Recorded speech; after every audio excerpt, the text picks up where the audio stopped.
Pace is dropped on a Thursday Power Hour. Let me adjust my headroom here because you don't want my head cut off before we continue to rock and roll here. But it is a Thursday Power Hour, and for the next 60 minutes, 55 minutes or so, we're going to go over what happened yesterday in Champions League. We'll go over the news of the day. We'll go over gossip, rumor, innuendo, go over viewing habits, things that are out there that can be paired at. And Europa League is today. You've got 16 matches. You've got, let me get my math right here. You've got group stage going on, and we'll go over the group stage quickly, but you've got 8 at 12:45. You've got 8 at 3 o'clock, and we'll go over juice boxes there in just a little bit. There's some interesting matchups, and we'll lay out the group stage for you and let you know what's going on there. Obviously, the big story yesterday was what happened in Champions League. That'll be the opening kickoff coming up in just a little bit. And obviously, if there's anything else on your mind as we continue to roll forward, lay it out there. That's what we have for the Twitch pitch. That's what the topics are, and whatever's on your mind as well. So once again, thanks to everybody yesterday. It was a very, very busy day on the network. Let me go over the traffic from yesterday. Caught up with Rafa Mensing, and this is in case you missed it. We'll probably repost it on social media. Caught up with a lot of the League One folks in getting ready for their semifinals.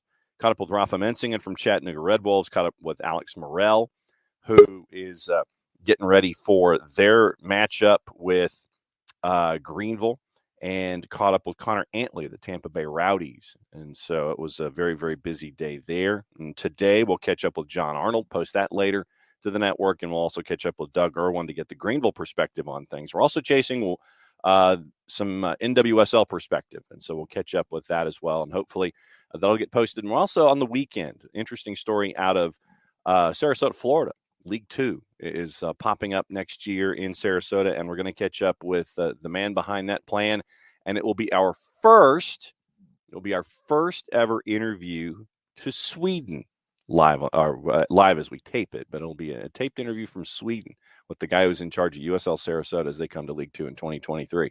We welcome to the Power Hour, Jared Smith. Jared, good morning. Good morning. What are we angry about? I don't know if we're necessarily angry about anything. I know Antonio Conte is angry, and the raccoon stapled to his head probably was...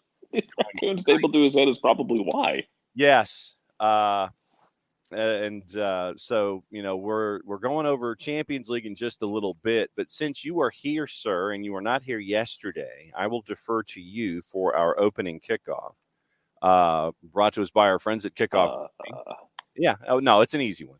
Brought to us by our friends at Kickoff Coffee, kickoffcoffeeco.com. And there is our QR code for those of you who are watching on Twitch.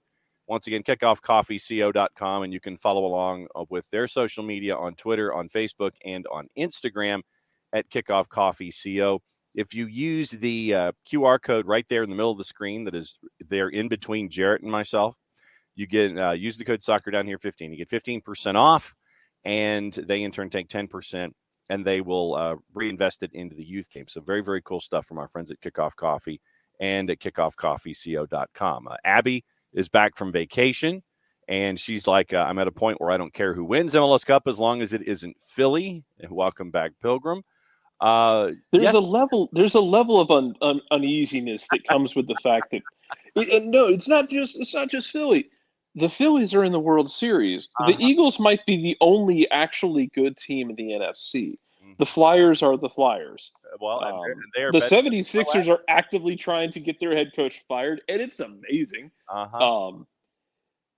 There's a lot of and I feel like the 76ers are trying the Joe Girardi route. Because remember, Joe Girardi, no one hated Philadelphia apparently more than him because they started off really poor. They fired Joe Girardi, and now they're in the World Series. That's all you need to see. Philadelphia is getting a lot of good luck right now. And I vividly remember having this conversation back in the day at the station. And it's this thing of man, there's an entire generation of Boston sports fans that are not going to know how to cope. Nope. And we're at that period with Boston sports. you're talking about people who are like 20 years old, who grew up in Boston sports, who are not going to know how to deal with the fact that they aren't winning titles like every year, every 2 years anymore. Uh-huh. Please don't tell me Philadelphia is going to be the next to hit like this legendary run of we're going to win titles every year. I can't. I cannot deal with it. None of us can. They don't have enough grease to grease the poles outside in Philadelphia. And it was Rob Tribble I had this conversation with. So Rob will understand as well as anyone and understand the dark side of that conversation of, man, we're going to have a lot of folks in Boston on suicide watch because they grew up watching Tom Brady and they grew up watching the Sox, but now they're just not good. Please No. don't let Philadelphia be the next team to do that because, man, we got a lot of like I love Rich to death. I love Mike Conti to death. I can't handle that much Philadelphia in my life. None of us can. That's dangerous. Like that is like that much Philadelphia is going like it's basically the elephant's foot. Well, and yesterday the discussion that went rampant in the Twitch pitch was you had all of the Atlanta United contingent, and they were going up against Rich about all of the flopping and the fouling that we see from Philadelphia. And so literally that took over the Twitch pitch yesterday, at least in the second half of the show, where Rich is like, look, we win. We're winning, and this is our style. And so that was a lot of the discussion yesterday that Rich was defending Philadelphia and the Union, and all of the rest of the Twitch pitch was the Atlanta United perspective discussing flopping and fouling and all those kinds of things. So, yeah, it literally took over the Twitch pitch yesterday. I mean, it's winning. Yeah. It's infuriating at times, especially in games. For me, it's mostly infuriating when I'm watching them play Red Bulls or Cincinnati, because Cincinnati is basically like the Vern Troyer of Philadelphia, of the Philadelphia Union. Oof. But it's mostly infuriating when I'm watching both of them play because all of them are just like it's like watching an episode of Power Rangers in the mid '90s when there is the explosion and everyone does the really bad acting where they flail backwards. It's kind of like that. It's not. I don't think it'll be as bad in the New York game coming up in New York City. That game I'm actually interested in because, man, New York looked really fine. Like once they sorted out the fact that they had to go from a back three to a back four when Chanot went down, like once they got that sorted out, they were sort of fine with letting Montreal do whatever. Like you do whatever you want. We're just gonna wait for the counter. And I'm wondering if they basically tell Philadelphia, no, you get to carry this. You get to do all the work. We're not doing any work. This is a vibe central team. I want to see how that plays out in that Eastern Conference final game because of New York City, after just limping through most of the second half of the season, decide to like make MLS Cup again. There's going to be a few Joker origin stories kicking up out of Philadelphia. Yep. I don't know if they can handle losing to New York City 2 years in a row because last year they barely lost to New York while missing half of their team. This has like the big vibe of, hey, this might be Philadelphia's year. And then if they lose again to New York City, we're going to get some Joker origin stories out of Philly. Yeah. Conversation is already off and running on the Twitch pitch this morning. And it goes to the larger discussion of pro, which is definitely a part of it all. Let's see. Emilio goes, my concern is if Philly wins, all teams will resort to flopping. I'm okay with, say, Red Bull style as a style, but Philly style isn't the problem. It's the delay tactics that cheapens the brand. I don't want to see MLS be a flopping league. So what Philly does that, speaking on a personal level, what Philly does that annoys me isn't necessarily the flopping. It's when you combine.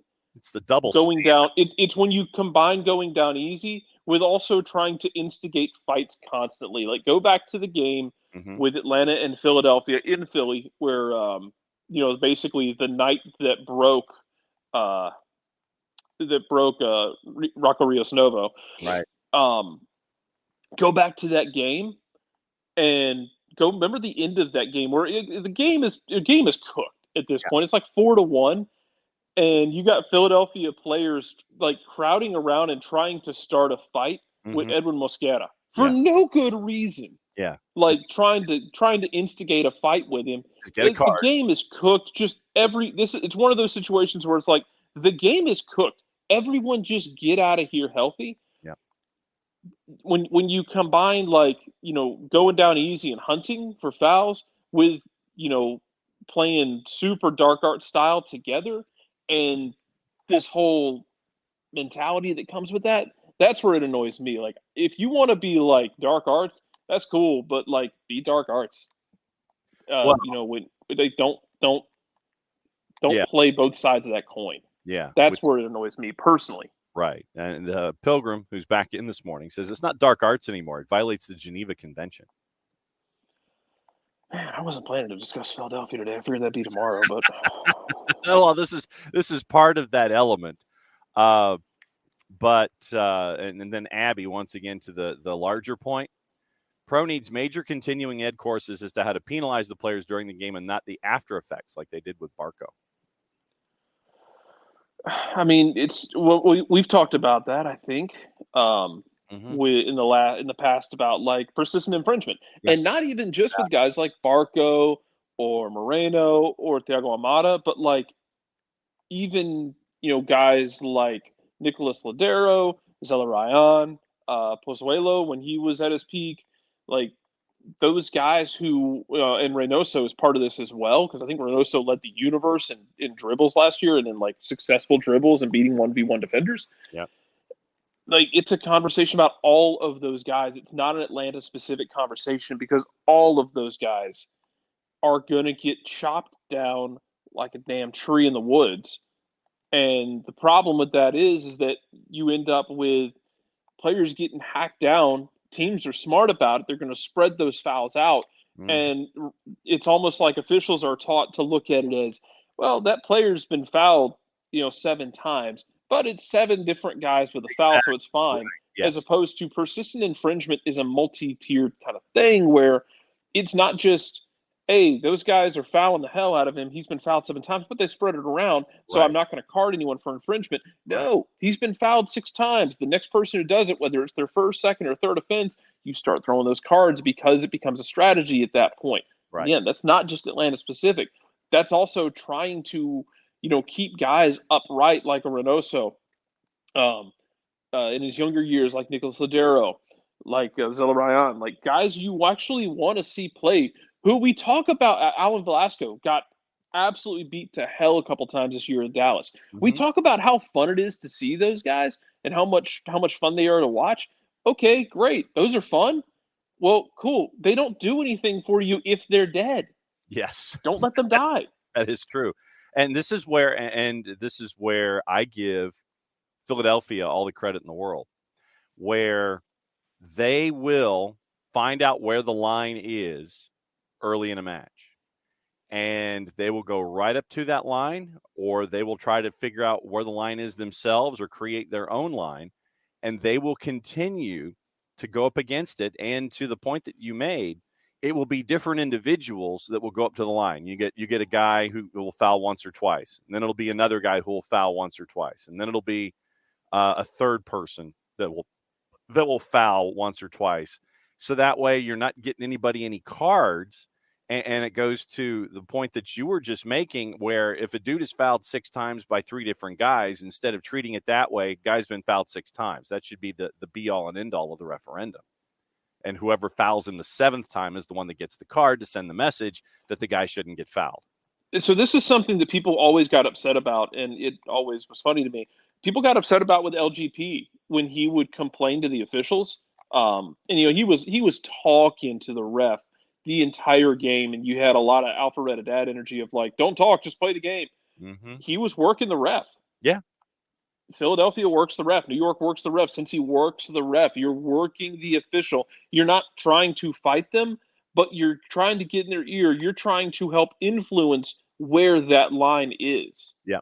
And you're doing that work early in the game in the expectation that it will pay off later in the game, where if you're a team that plays in a super aggressive pressing style, that it might be hey, we're pressing later in the game, and okay, we kind of helped influence that line. Oh, that might have been a borderline foul. He might not call it. Boom, we're hitting on the counter. You're working the ref for the long-term benefit of your team. That's why you do those things. Yep. Once again, Pilgrim's in. If Premier League matches are showing on average 55 minutes of actual football, any match with Philly has to show only like 4.5. So I feel like I need a rim shot for some of these. Airport DJ's got a lumberjack slam. Man, yeah, he's there, man. Yeah, he's there this morning. He's having breakfast listening to the show. What's up, man? Yeah, Emilio, Dark Arts when you're ahead is Bush League. And he's also suggesting to even it out, all Philly games need an automatic 7 minutes stoppage each half. They're not going to do that. Yeah, they're not going to do that. Yes. And Abby, to your point, yes, it is injury time and extra time or added time. Yeah. So, we're all over the place when it comes to trying to come up with the same message. Michael Head, as long as Pro will not penalize consistent infringement, players like Barco should not be signed into the league. I mean, but you got to. You want if you want the league to move in that direction, you got to figure out something. Yeah. And it is as much about referee development and education as it is, getting these players actually protected and getting them to be fun players in the league, because some of them have been able to figure it out, and some of them are still able to go be productive in the league. Nico Sodero has had an absolutely stellar career in this league. He is not chopped down as much as, some guys. Yep. But like I said, Alan Velasco got worked a couple times in the last few games of this season. So yep. That's what it is, man. Yep. Abby with the officiating, it's because they're not called on it. Plenty of times where they don't call the first 10 minutes of fouls, so then it escalates, and that's also true. Yeah, so we ran into this with the Cincinnati Philly game, where you got to figure, especially when those two teams play, because again, Cincinnati is the Vern Troyer to Philadelphia. Yes. You have to figure out the line early with them, because they both like to lean on the ref. They both like to talk. They both like to try and influence what is a foul and what's not a foul. And going from there, then you're in a situation where once you've figured that out and once you've started throwing cards, they're going to see, oh, that's a card now. Okay, now we know where the line is. Now, then you end up with the ref kind of boxing themselves potentially into a corner, where then they have to figure out, was that right to give that a foul? Like, once you set that line, it's hard to move it, and then you get inconsistency, then you get players lashing out, then you get a lot of physicality, someone might get hurt. It's hard, man. Yeah. It's super hard to officiate these games. I don't mean to ever imply that the refs are like screwing up a super easy job, but damn. Yeah. Burn. Philadelphia has correctly identified poor refereeing as a market inefficiency in Major League Soccer that can be exploited. Same, just MLS. I spent enough time watching Atlanta United 2 games to know that is an issue on the USL level too. Birmingham fans are going to feel that way, because again, the goal they gave up in extra time in like the 118th minute involves the ref clattering with their midfielder, both of them needing stitches and having to get a new ref on the field for the shootout. And they felt hard done by that. Yeah. Like you had a lot of games in the USL that you had a lot of questionable officiating that impacted games. And look, all of that ends up impacting playoff seeding. The situation with Atlanta and Miami this year, look, that with Brooks Lennon going down, look, that game is not why Atlanta didn't make the playoffs. It's not like they missed out on the playoffs by 1 point. They dug their own grave in multiple ways before that game can become part of that conversation.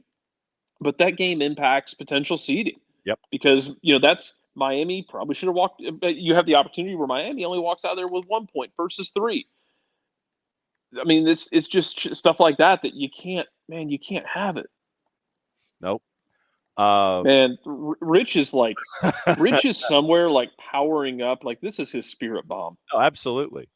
Absolutely. Rich is hulking up this morning. He feeds off this. God bless him for it. Hope you're well, Rich. This show is his lumberjack slam. He doesn't have to go to a Denny's. Hope you're doing okay, bud. The show is his lumberjack slam this morning. Let's see. By the way, as a public service, because of all of these conversations, Abby, because of all this discussion, is now eating chocolate for breakfast because of what we've done so far in the first 20 minutes of the show. I mean, I was going to make oatcakes, but okay. Yes. So I haven't even figured out what I'm doing for breakfast yet. Nope. Burns says you can sign a guy for 15 to be a playmaker. Or you can just sign 3 guys for $150K each to destroy said playmaker. Not wrong. Let's see. So what I wanted to do. I'm already on the boat. By the way. Yeah. If we want to make like a full like heel team 6. Ooh. For Atlanta, and I'll take opinions on this. I don't care. You got Ozzy here still. Hey, Felipe over in Austin is free agent. I just want to point that out. Victor Wanyama is a free agent. Get me a midfield full of just the most like heel energy guys you can find, where it's like, I'm okay with if your conversation is in 2023, did Atlanta lose a game? Yes. Did they lose a fight? Not a single one. Nope. get that line of sequoias and get your line of enforcers. Get your special shout out to Forrest Lasso for being on a team. He's talking about sequoias, for being on a team, I think in Sweden. Yeah. That got relegated. After the team got relegated, he posted his personal highlight package to Instagram and got suspended for it in the most get me the hell out of here energy I have seen in a long time, man. Yes. Dude just completely bet on himself. USL legend Forrest Lasso. Man scored at least 2 goals against Atlanta United, prime Atlanta United, during Open Cup play, because their philosophy was, screw it. He's in the box somewhere on these set pieces. Just lob it up there. Find it. I think he Wolford legend for his last. I think he went to Wolford. But the other element that a lot of folks kind of just let go to the wayside because of the game in Miami, Brooks Lennon now has the CV that he's a diver now, which is completely and totally inaccurate. I don't know if he has that with officials or around the league, other than one person saying it on a program that should only ever be taken for entertainment purposes, not for educational purposes. And it's not even entertaining. Did I say that out loud? Yes, I did. It's not entertaining. But I mean, I don't know if that's I don't love that he said it in that situation, because, it gives viewers that mindset, but I don't know if that opinion was shared by the rest of the league. That's what I mean. Yeah. Like, I don't know if like referees feel that way. So, yeah, well, you never know, but the thing is out there. What I wanted to do for the opening kickoff this morning, brought to us by our friends at Kickoff Coffee, even though we went down the 25-minute reffing rabbit hole, which is always good, which is what the show is all about. Since you weren't here yesterday, I wanted to get your thoughts on the overarching talk that we had about the possibilities of the new playoff format to expand TV inventory. Man,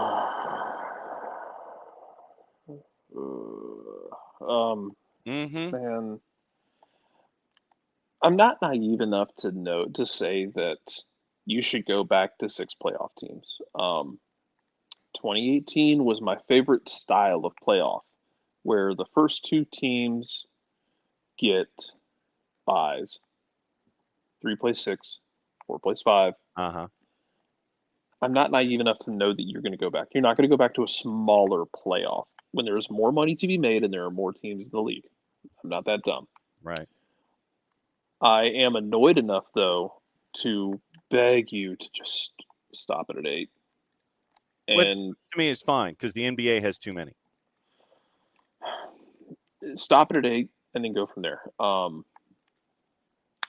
And I'm interested to see how this whole proposal plays out, because what is reported and what actually happens are not always the same thing. True. They might make more adjustments. Yeah. we'll have to see. I would love for them to just go to say like, hey, we're just gonna do 8 teams. Mm-hmm. First two get buys. Mm. Um, we'll figure the rest out. Maybe the first. No, you couldn't do that. Figure out how you want to do your buys, how you want to do. And my idea being like, if you do buys, like have it where you have decision day on Sunday. Yep. That Wednesday, Yep. everyone plays. Yep. Your first rounds play on like Wednesday or Thursday. Yep. Both. And then if you had a bye, you play on the weekend. That way, the teams that have a bye are only off for 6 to 7 days, like a usual game week. And the teams that did not earn a bye had to play in the midweek. That way, no one is resting for too long. Yeah. But they still have, something of an advantage. I wanted to go with 8, no buys, Wednesday, Saturday, Thursday, Sunday. And you just go 2 legs all the way through. And why the hell not? Let's go ahead and have MLS Cup be 2 legs. That gets you close to 30. I think they put you like 26 or 27. Jesus Christ, get me back to 2 legs. I don't want to hear about and I know people like, well, the first leg was never fun. Well, okay, if you take away the away goal rule and you play all goals are even,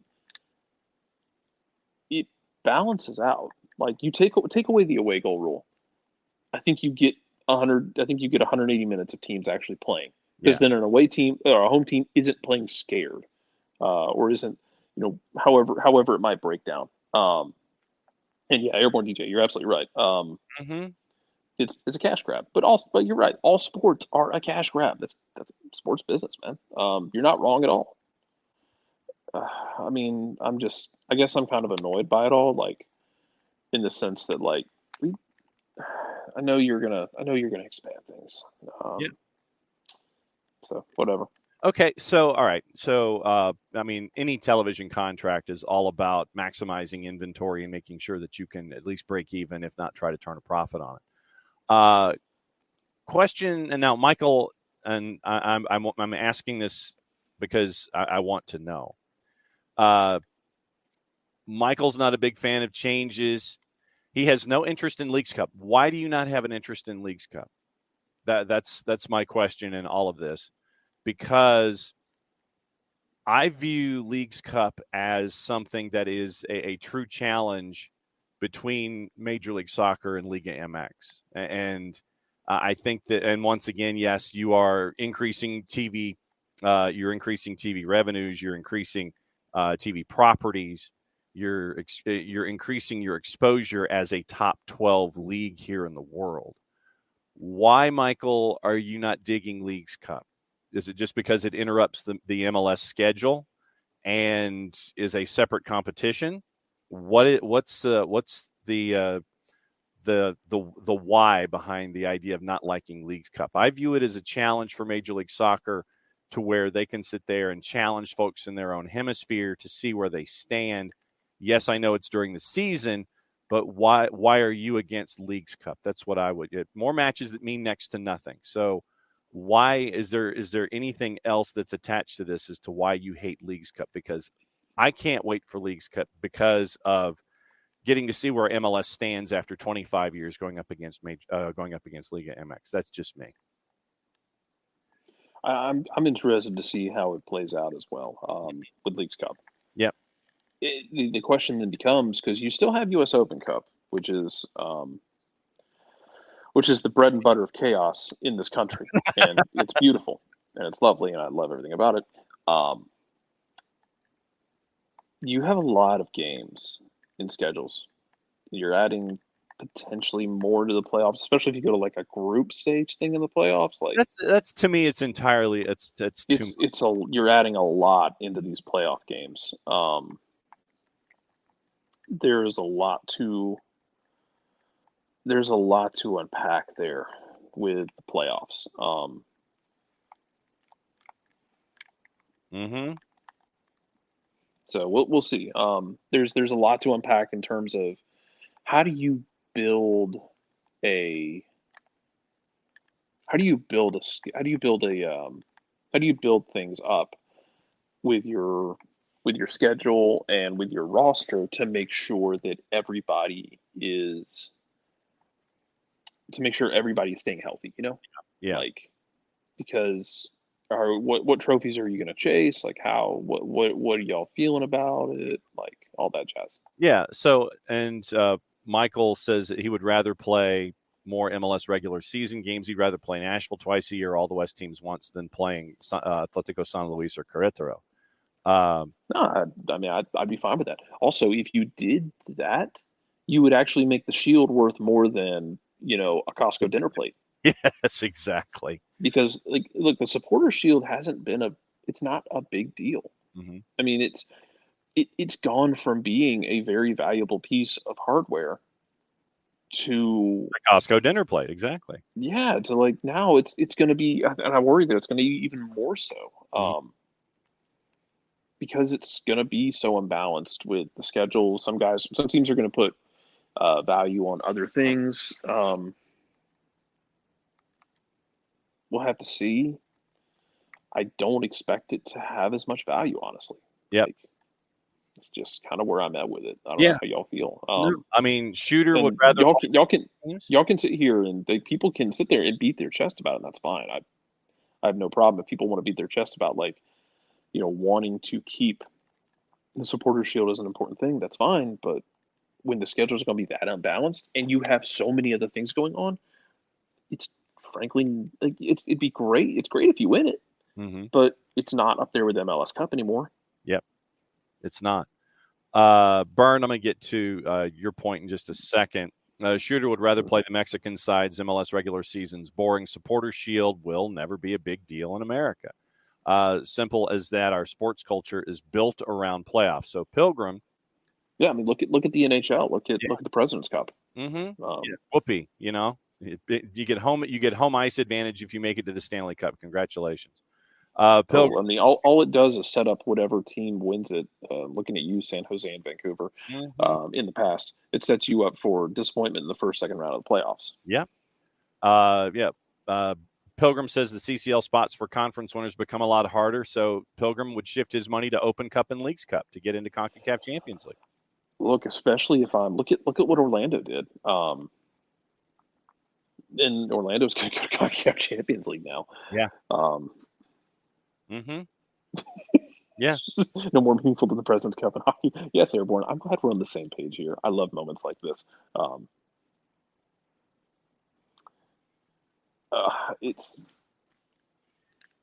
It's going to be very interesting. Like, to see how it all Yep.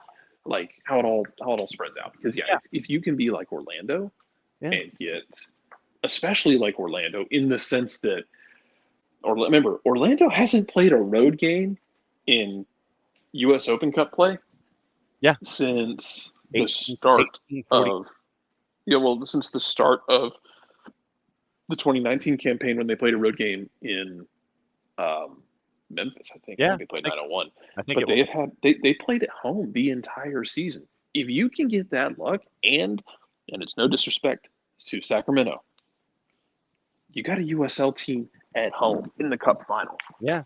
That is a benefit to you. Mm-hmm. If you can run out and get a really good draw and get some really good luck on scheduling, then it's great. Yeah. I think, I think Pilgrim's right. Like, I would go for that too. Like, I would be aiming at hard at U.S. Open Cup being my go-to. Yeah. Getting into the two-leg discussion, Burnt, all the .com people complaining about two legs is ridiculous. UCL knockouts have two legs, and that's boring. Nope. It's the most successful soccer playoffs in the world, but that system isn't good enough for Major League Soccer. And then Burn follows it up. Copa Libertadores has two legs as well, but it doesn't work in Major League Soccer? That's crazy. So here's my thing with that, Burn. I think, and this is a dangerous generalization, but I'm going to make it anyway because I don't care at this point. The thing about, I think, the way a lot of people look at it is they look at England. Like, we're going to do things like England, which Yeah. is unnecessary because England didn't invent the sport in the sense that like that it has to be run exactly one way only. Yep. Like we don't have to do things exactly like England with, oh, it's a cup competition. We're only going to do one game. Like, okay, you can do legs. Like I said, like Mexico does legs. Libertadores does legs. Sudamericana does legs. Mm-hmm. Other turn like you all want to do stuff like Scotland. Like, I mean, that can get really weird. We could do a damn split. I'd have fun with that. We're at the end of this. We're like the schedule. And if you're not familiar with this, um, what Scotland does is at the end of the season, they don't schedule the last 10 games. They basically, at the end of the season, they split the schedule. So the top 6 teams and the bottom 6 teams are split. Mm-hmm. And in the top 6 teams, you play all the other teams home and away. So you play 10 more games. But all the games are against, if you're in the top 6, all of your games are going to be against other teams in the top 6 only. That's it. And everything is going to matter. Like, y'all want to come do that? I'm cool with that. Mm-hmm. Yeah, give me back my 2-legged playoffs. Like, not everything has to look exactly like the EPL. Let's get weird with it. Be like, man, be unique. Have fun with it. David is in this morning. He says Orlando made the Open Cup choice, almost hurt their playoffs. Yeah, I mean, they absolutely did. But they got a trophy out of it. Exactly. They were desperate for a trophy, too. No doubt. Oh, my God, they were desperate for a trophy. Yep. So David likes all the Leagues Cup, Open Cup stuff, but we need some relatively equitable salary structures for Liga MX and Major League Soccer for Leagues Cup to be real. Yeah, that's where it's going to get interesting because I feel like in those one-off games, mm-hmm. yeah, you can jump up like a piranha out the water, and you can reach up and grab some vital organs out of teams out of Mexico. But in the dog days of the season, it's going to be tougher. If they've got a deeper roster, it's going to be tougher to take blood out of them. Yeah. So, let's see. Jam and Dave, pretty sure the Jamaica Premier League does a similar scheduling system at the end that Scotland does. I love it. Jason hates it, and it's like it's my favorite thing to rag Jason about because he hates that they do this. Right. But it's my favorite thing that hey, we're just gonna like the end of the season. The end of the season ends a few weeks early, and then we're just gonna all the good teams are gonna play each other. So it's really cool because you end up in a situation where nobody's like playing a bad team. Like you don't have like, hey, the second place team is playing the worst team in the league, and the team who's trying to fend them off is playing number 3. No, everybody's playing each other. Everyone who made it this far through the purge with weapons, they have their weapons out. They're just fighting each other. It's fine. Yeah. Like the fight in Anchorman 2 in the park. Byrne says Austria and Belgium do split schedule as well. It's actually fine. And Airborne DJ with a legit point. I assume the MLSPA has to sign off on the new playoff format, right? Can't imagine them doing that without significant raises of salaries with all the games between Leagues Cup and playoffs. Although, to be fair, the new playoff format only adds 2 games. I mean, to his point, yeah. If you're going to do this, it's not even, and yeah, whether it comes with a raised salary, I don't know. It needs to come with a boost in salary cap at least, and another because, yeah, you have to raise the cap mm-hmm. because you cannot ask these teams to go out there and do all of this and play what are going to be. Look, they're going to be some wild ass schedules. Yeah. With the current structure, they're going to need to be able to invest more money. Yep. No question. And some of these teams are going to. I've seen people talk about it. Some of these teams are going to kind of just sit on the idea of okay, what if we just didn't? Mm-hmm. Yeah. What if we just didn't focus on Leagues Cup, or what if we just didn't focus on U.S. Open Cup, and where you sit at the table might dictate some of that. Yeah, well, and I mean, you've seen it in the European theater where you have top flight teams in the Premier League who are still chasing after trebles or quads or quints, And then they just get to the point to where they just want to cut, they'll cut bait on one of those lesser tournaments because in the grand scheme of things, if they're chasing after Champions League and they're still in the Gummy Bear Cup, that ain't no choice. That's an easy choice. I'm going to keep chasing after Champions League stuff, and if it comes to where I'm having to play 6 games in 20 days and one of them or two of them happen to be, ties that are squared away for the Gummy Bear Cup, you're like, nah, no, I'm going to tank that one and we're out of that tournament. And to Airborne's point about expanding rosters, let's take it a step further. Allow teams to pull kids from the academy in MLS Next Pro. Yep. If you got somebody in your academy who was playing in MLS Next Pro, they should be allowed to pull players up. Yep.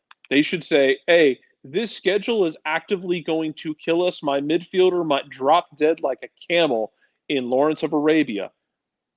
Please let us pull some guys up. They should be allowed to pull guys up off of the academy teams to fill. In the same way in other sports, you can pull guys in NFL off the practice squad. You can pull guys in Major League Baseball, put them on a bus, bring them from Gwinnett down to Atlanta. It is so completely asinine and pointless and backwards and old world BS that teams can't pull a kid out of their own damn academy to come up and play a league game.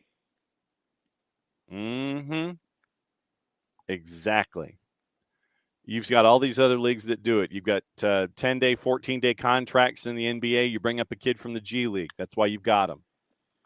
You've got somebody who's on the injured reserve list. You got somebody on the 7-day DL. What do? That roster spot doesn't stay vacant.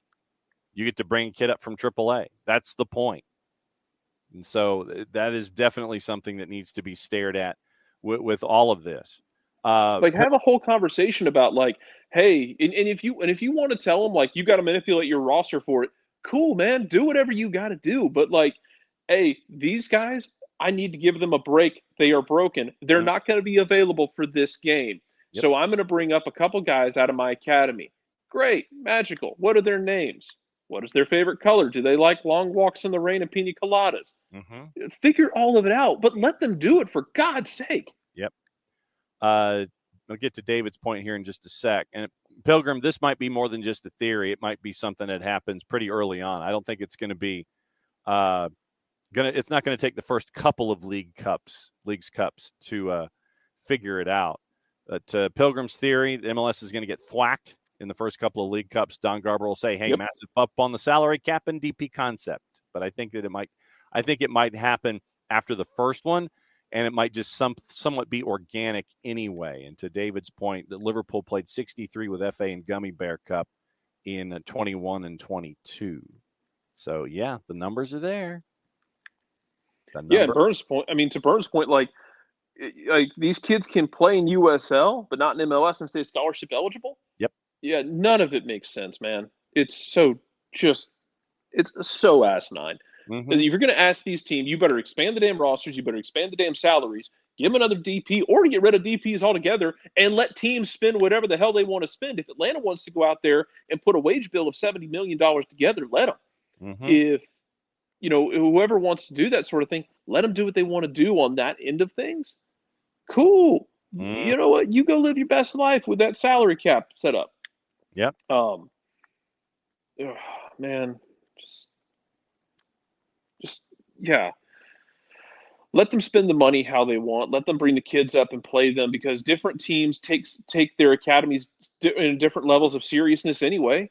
Not everyone does it the same way.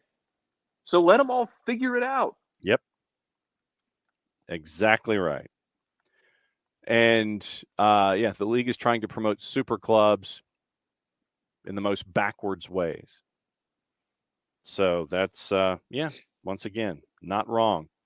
But there's a lot. What they want. Let them bring up academy kids. Yeah, you want to compete with Liga MX, you have to compete both in personnel and in economics. Right now, you are not competing in economics. You probably could compete with personnel, because there are the shares of 100s and 200s that play on Liga MX matches. And if you want to compete in that way, you're going to have to match them in that level of competition. You're going to have some high numbered kids, and you wouldn't be the only league to do it, because the league to your south that you're challenging in this Leagues Cup is already there. They're bringing in kids with 200s on their jerseys. It's my favorite part. Oh yeah, absolutely. It's the best part. All these kids with the triple-digit jersey numbers. I mean, that's fantastic. Match what your neighbors are doing. Bottom line. David, average American owner wants Super League certainty. Salary cap equals profit. No relegation equals profit. U.S. owners only want this setup. Yeah, I mean, but a salary cap doesn't necessarily equal profit all of the time, David, because as we've seen with a lot of the super clubs in other sports, they will overpay. They will exceed their salary cap if they believe it will equate to success, and then pay the luxury tax penalty after the fact. More recently, more often than not, they're going over the salary cap number, paying that luxury tax, and still not winning. That should tell you something about how teams are being assembled in those particular cities and those particular sports. But that's just me. So no, I did not anticipate that the discussion would be going in this direction today. Not that that's ever a bad thing, but once again, I'm glad that we can take a topic and just absolutely steer it off and go into these directions. You're expanding out, and you're doing these really interesting things that could be a lot of fun. Crowd-wise, they could be an insane amount of fun, because a lot of these clubs, some of these clubs, I should say, in Mexico, have huge fan bases domestically. You don't just play Mexico national team games in Mercedes-Benz Stadium for fun. Like, you get a good turnout. Also, general reminder, hey, Mercedes-Benz Stadium's good enough for the Mexican national team, but it ain't good enough for the U.S. national team. Yeah. Just going to put that on out there. Let y'all marinate with that one for a while. Yeah. Hey, here. But man, if you're gonna do all these fun, expansive things, that's cool. But you got to give them the resources to be successful with it. Otherwise, you are going to keep existing in a situation where, like, yeah, we got all these competitions coming up. Like, that's great. Everyone's dead. No one can run anymore. So we're going to punt the Leagues Cup. We might lose to Cruz Azul 8-0, but we need everybody. We only have so many players on the field. I'm not going to risk my DPs. So it's going to be a bunch of guys who just, are basically on the bottom end of my depth chart, because I got to focus on a league game coming up. No, expand it out. If you actually want these games to be fun, expand the damn thing out. Yeah. Michael Head, I think. Let me. Too many Jamaicans buying tickets in this. Man, I was not at the Mexico Jamaica game where Mark Geiger made the call, but I had friends who were. Yeah, I heard stories, and they are Mexican through and through, and they were telling me, like, yeah, man, that wasn't safe for anybody. We wanted to get the hell out. Yeah, that's all I needed to know. Yes. Michael, I think this is true, and I think by the end of the season they were number 4 when it came to roster expenditure.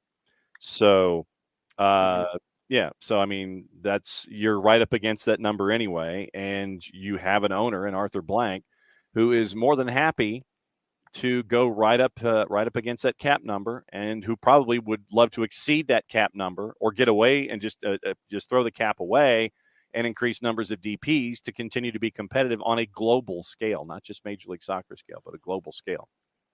I think just expand it out. Just keep expanding it out. On that note, shameless self-promotion at some point, hopefully this weekend, depending on how much time I spend at Georgia State Stadium, which will be a substantial amount. Yes. I'll have something about kind of like a 30,000 foot view of some of the kids you need to be watching from this year, and who might be names you need to watch in MLS Next Pro next season, along with we know about Noah Cobb, but then some of those kids, like, and the reason I say that now, because if you actually are going to allow them to bring kids up to impact games like a functioning organization, you're going to need to know who to look for. True. You're going to need to know that Alan Carlton might only be 70 pounds soaking wet. He's kind of about that life, and it's kind of funny because I'll never forget watching him against the Birmingham team that was beating Atlanta like 5-0, and he decided he just wanted to fight everyone in Birmingham. Not like a fist fight, but he just started going like, basically, you know how you get mad playing FIFA and then you start just like going flying into tackles, dropping shoulders on people, trying to literally like, you don't have, what's your position? I don't have a position. My position is the energy of chaos. Yes, And that's kind of what he was in that game. my It was position. beautiful. My position is to take you out. That's my position. Yeah. And so, like, keep an eye on him. There's a couple guys at college you'll want to keep an eye on who might, like Grant Howard has been doing really well at Virginia Tech Yep. and was doing insanely well at the end of his time with Atlanta United, too. Will Riley won like Pac 12 Player of the Week not too long ago. And Will Riley was a part of an insanely good midfield last year with Robbie Mertz and Chris Allen, who is scoring goals now. So there's that. That's fun. Yes. So you're back tomorrow at 9:05?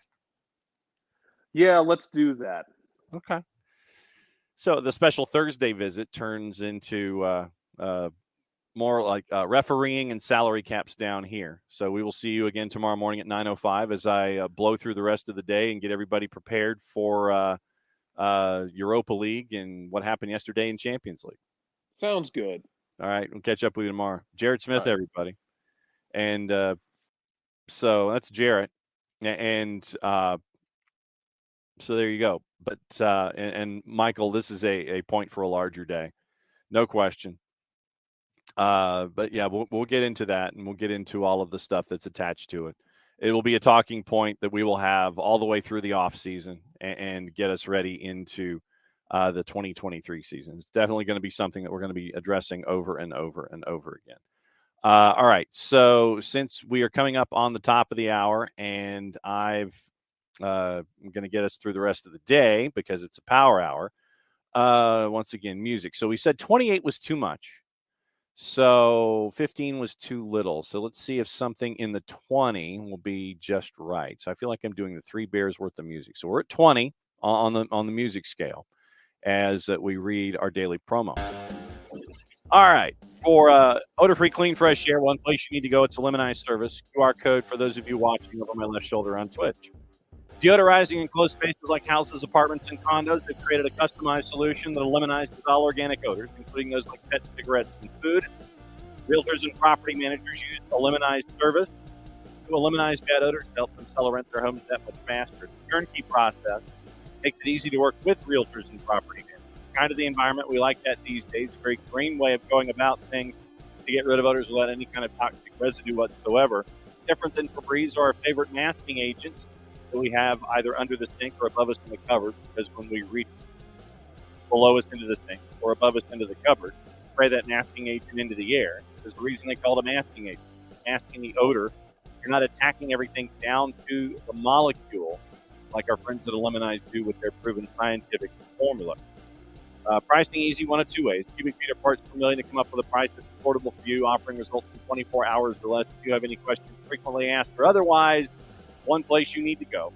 It is said website. Once again, this is where I grab my pen, ELIMINIZE.com. But do us a favor, after the .com, go /Atlanta so they know what part of the world that you are addressing them from so they can help you with your issues. So your full homework assignment, ELIMINIZE.com /Atlanta, Lemonize.com /Atlanta. For odor-free, clean, fresh air, the Lemonize service proud sponsors of everything STH. It is now the 10 o'clock hour, and we'll get you ready for what happened yesterday. Antonio Conte is pissed as it took 3 or 4 minutes for VAR to come up with Harry Kane being offside. And Spurs thought they had a win, but they don't. And that's where we are. Burned on the roster discussion really quickly. Good example of overextended right now in European women's soccer with UEFA Women's Champions League. Rosters are too small. Crazy amount of injuries. The teams all need to increase rosters. Big time MLS will need that as well. No doubt. All right. So yesterday in Champions League, it was nuts. And the two biggest stories were the craziness now in one group and the elimination of one of the stars in the global game. Here's your rundown yesterday. Inter beat Pilsen 4-0. We figured Pilsen would be the team that would help goal difference with the other three in the group. Porto blew out Bruges 4-0. Tottenham and Sporting 1-1 draw. We'll get into the quotes in a sec. Napoli shuts out Rangers 3-0. Eintracht Frankfurt at home over Marseille 2-1. Bayern Munich beat Barca 3-0. Atletico Madrid, Bayer Leverkusen, that's the other storyline of the day. 2-2 draw. Liverpool shuts out Ajax 3-0. Barca is out of the Champions League. Doesn't matter what happens match week 6. And they're out, and they aren't assured of Europa League either. We'll go over the standings in just a little bit. But then, of course, the loss yesterday created all the chaos that you would anticipate. Absolute nutsness, and now folks are wondering even if Xavi survives.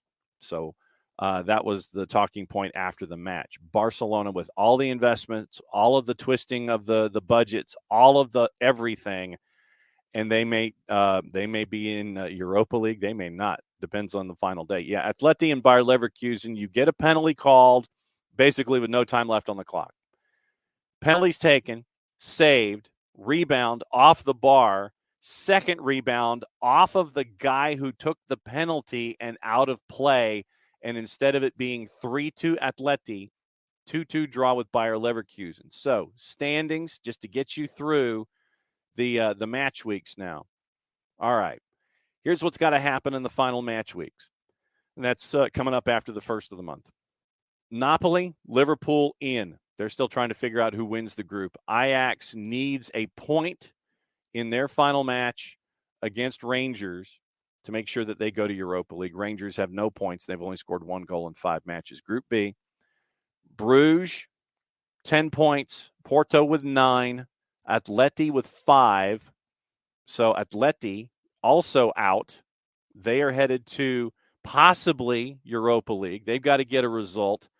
And Bayer Leverkusen is going up against Bruges. So Atleti needs to match Bayer Leverkusen to make sure they go to Europa League. Atleti has a 1-point lead on Bayer Leverkusen. Porto's at 9 points. Bruges is at 10. So you've got two groups fighting for two different things. Group C, Bayern at 15. They're in. The next match for them means absolutely nothing. It's against Inter. Inter could win, won't impact anything. They're at 10 points. Barca and Victoria Pilsen. Barca, even if they win, they're at 7 points. But, and so Barca, they are headed to the Europa League. And Pilsen can't catch them with any kind of a result. So Barcelona headed to the Europa League. Yeah, oh, well, Dave, I don't have I can give it a shot. I don't know if I've got the voice this early in the morning. Brugge! There's your foghorn. All right, how about that? I'll work my way backwards. All right, Group D is absolutely crazy. Here's what you've got going into final match day. Spurs, 8 points. Sporting at 7. Goal difference of 0. They have 2 goals on Eintracht Frankfurt, who has a goal difference of -2. Marseille is at 6 points. Tottenham is at Marseille on the final match day. Sporting hosts Eintracht Frankfurt. So that you've got that to be decided. Everything's in play in Group D. Group E, Chelsea's got 10 points. And their last match in the group is hosting Dinamo Zagreb. So they need a point. They need a result to make sure that they're the top team in Group E. Milan and Salzburg, 7 points and 6 points. Everything's to play for there. Group F, Real Madrid and Celtic. Real Madrid lost to RB Leipzig 3-2. Final match day is with Celtic, and Celtic cannot catch Shakhtar. So Shakhtar, unless they get a win, and Leipzig, and it's a head-to-head, Leipzig and Shakhtar.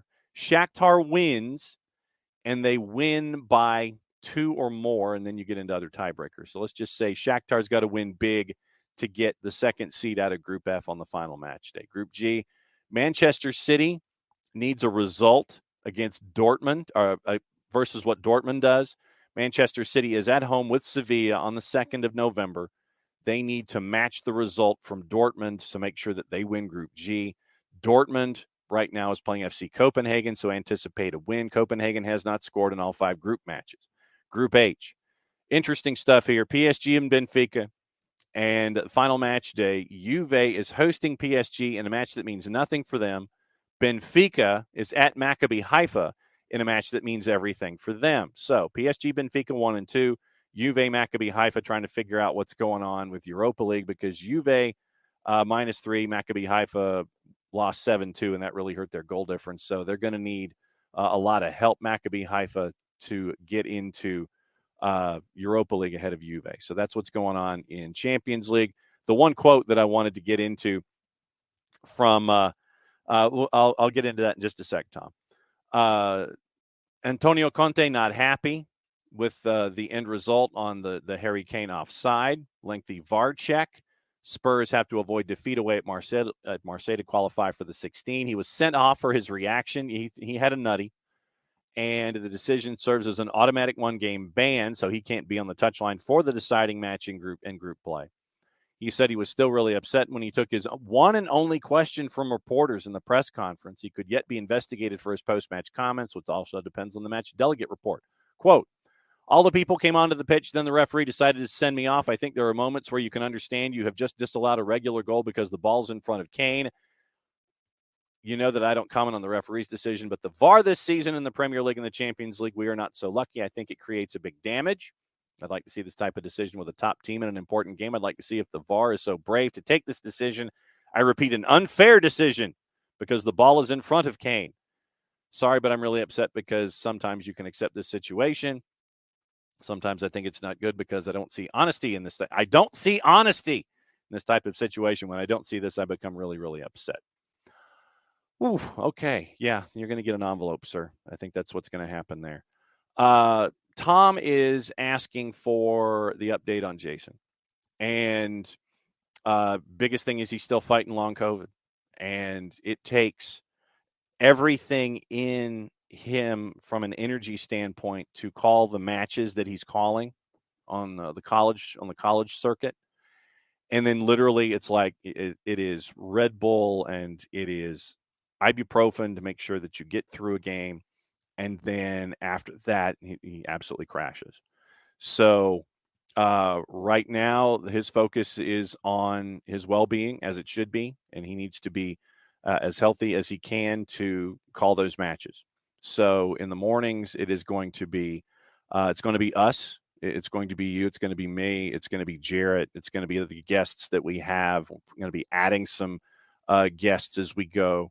But the bottom line is, and this is 4 months and counting, and Jason is still fighting it, and it affects each one of us differently. We have someone else that we know who's very close to us who is also now officially in the long COVID category. But the biggest thing when it comes to Jason right now is his health and well-being. So that means that he's doing his play-by-play, and the show continues as we do on a daily basis. Plus, we have all the other content that we have on the network. So it's going to be all of us for the foreseeable future. And so if Jason gets to a point to where he can be healthy enough, and if there's some solution to long COVID that they come up with where he can have the energy to be a part of this and do his matches, then would love for that to be there. But obviously right now, first and foremost is his health and calling those matches for all the colleges that he does and all of those other things and the work that he does with 92.9 and Atlanta United. That's the priority for him right now, that he be as healthy as possible to do that. And then if it comes to the point to where he can be healthy to add this back into his dossier, obviously, he'll come charging in here and he will be what he has been for 6+ years or 5+ years, or as we're now in season 6. But thanks to all of you guys who always ask about Jason and his health and how he is and all that. But right now, his priority is, and it should be, our priority for him is to be as healthy as possible. And like I said, 4 months plus fighting long COVID, and it sucks.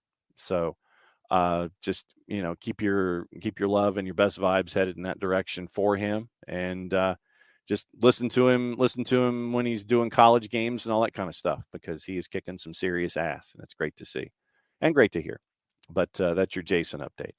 Also on the board, getting into other stuff. Let's get into viewing habits before we go and let you know what's going on with all of the soccer on TV today. Oh, Gio Savarese notes in Major League Soccer signed an extension for the Portland Timbers. It'll be interesting to see how they retool things there with that roster.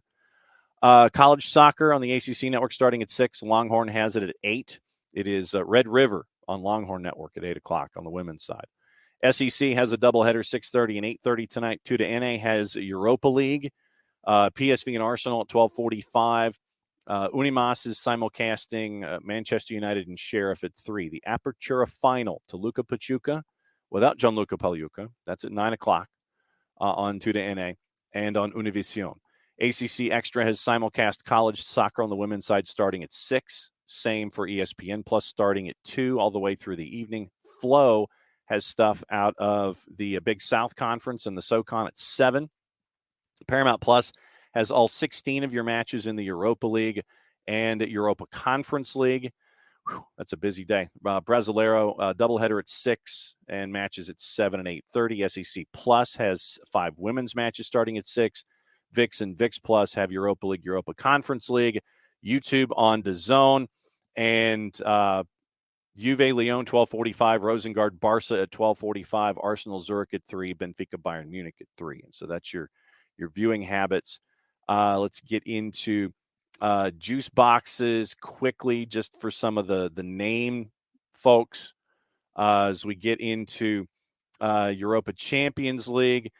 Lyon, big favorite at a -182. Bernal's talking about their injury status with Juve. Barcelona, big favorite against Rosengard at a -2,500. Favorites in Conference League today. Fiorentina against Başakşehir, Anderlecht, Villarreal.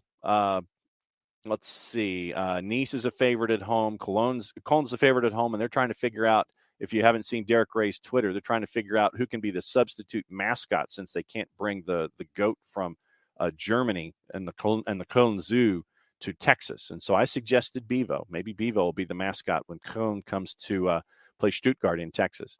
AZ Alkmaar, big favorite on the road. Europa League, Fenerbahce, Rennes, dead even. Betis is a favorite on the road. Union Berlin a favorite at home. Lazio a favorite at home. Arsenal is a favorite on the road. Bodo Glimt a favorite on the road. Dynamo Kiev, who needs points, is a favorite on the road. And Royal Union is a favorite on the road as well. Champions League women at 3. Arsenal, big favorite against Zurich. Bayern Munich, a big favorite against Benfica. Conference League at 3 o'clock. West Ham, a big favorite at home. Molde, a big favorite at home. Slavia Prague is a big favorite. Hearts, a big favorite. Dnipro, a favorite. Ghent, a favorite. Let's see. Sivasspor is a favorite. Basel and Slovan Bratislava are favorites in Conference League. In Europa League, Roma's a big favorite. Manchester United's a -1100 with Sheriff visiting town. Freiburg a favorite at home, as is Real Sociedad. Feyenoord, Nantes at home against Karabag. Red Star is a favorite at home, and Monaco is a favorite on the road. Serie A in Brazil is at 6 o'clock. You can catch that probably on Fanatis as well as Paramount Plus, as we were discussing, fntz.co/soccer down here. Liga MX Women, Chivas a favorite on the road at 5 o'clock against Cruz Azul. Serie A in Brazil is at 6:30 and 7. Toluca Pachuca. Pachuca is a +114 on the road at Toluca. That one is at 9:06. Last night, if you missed it, first leg of the CONCACAF League final with Olympia and our friends at Alajuelense. It was a 5-match craziness, 3-2 final in League number 1 as it heads to Alajuelense for leg number 2. Gossip, rumor, and innuendo before we go. Looking at Thursday gossip, Napoli linked to Cristiano Ronaldo now, according to DAZN, but director Cristiano Giuntoli has ruled out signing him. There you go. TNT Sports in Portugal, Liverpool, latest to be linked with Bruno Guimaraes, competition from Chelsea, Real Madrid, unless Newcastle can convince the new dad to stay. Chelsea looking at Denzel Dumfries as they add more depth at right back. with the injury to Reece James.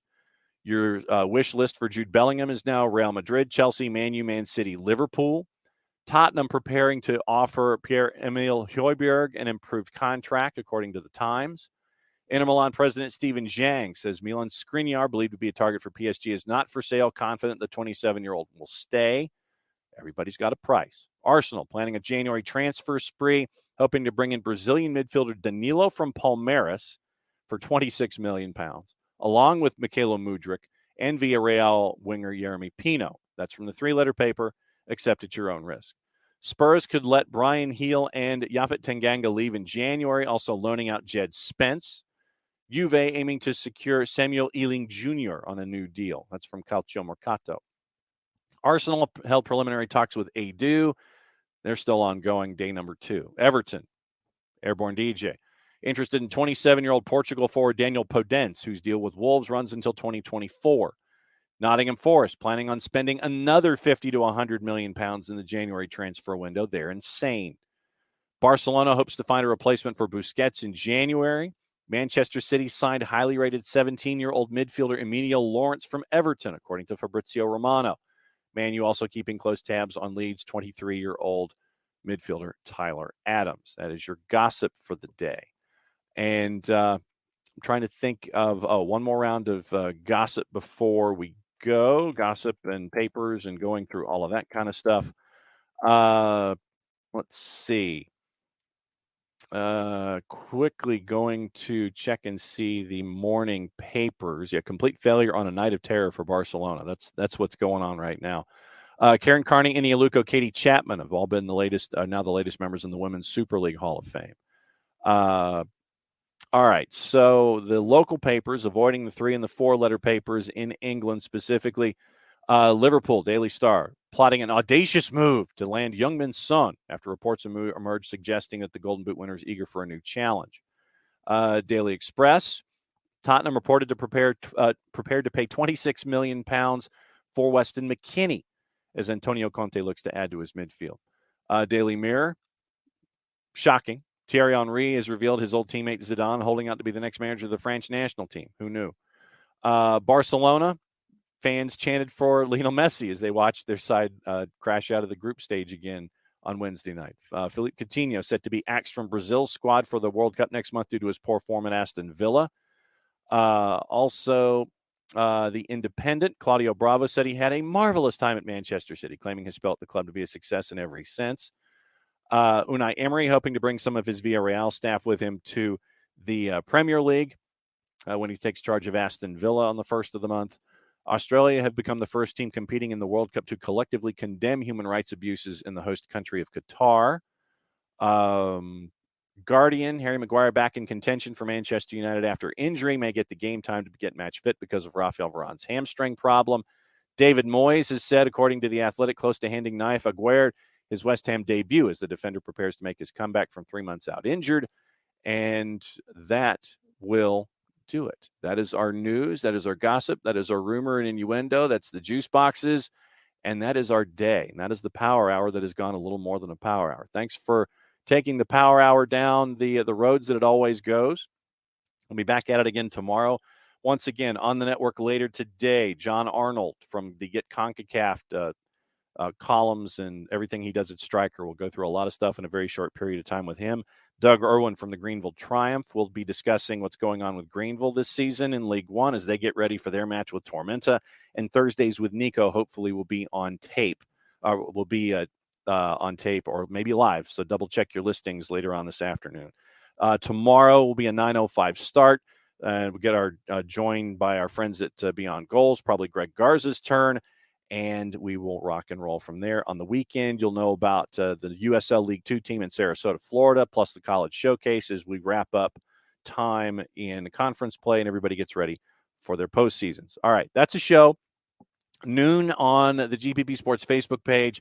Hannah Gooden and myself go through countdown to kickoff, and we get you ready. We're going to be taping Recruiting 2022. Big news in recruiting for high school football, and that'll be on the show tomorrow night as well. So for all of us here, to all of you there, thanks as always for being a part of what's going on here at Soccer Down here.